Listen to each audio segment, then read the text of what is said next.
In today's thermochemistry lesson, we're going to look at the transfer of energy between the system and the surroundings.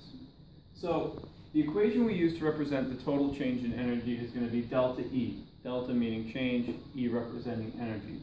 Now, the energy gained or lost within a process can go to one of two things. It can either be transferred as heat, or work can be done to or by the surroundings with respect to the system. So, for example, the other day we did a candy cane demonstration where we ignited the candy cane and it released a ton of energy.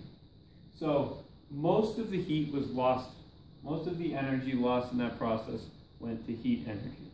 Okay? So the system gave the energy away, the surroundings got much warmer, molecules started vibrating faster, and their temperature increased as a result.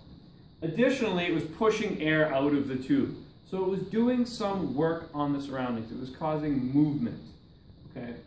So, for example, in a lot of other explosions, things will go flying. That is work being done. That is a force being applied over a distance to other objects. So the energy can either be transferred as heat or as work.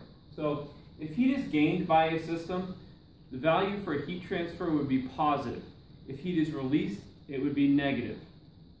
With respect to work, if a system does work on the surroundings, causing something to move, kind of like when you drive your car in the morning, you have energy being released as the gasoline burns. A lot of that's released as heat, but it also does work in powering the pistons to basically get you here.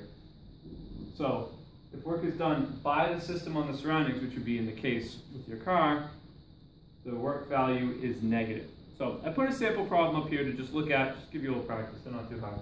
So if the system releases 300 joules of energy, so its delta E would be negative 300, and does 150 joules of work on the surroundings. Since it's doing the work on the surroundings, the W value would be negative 150.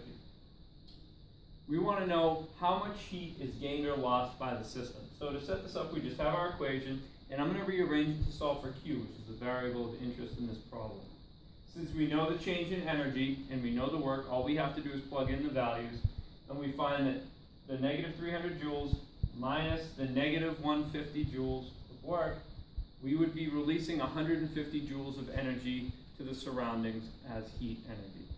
So change in energy can be either heat or work.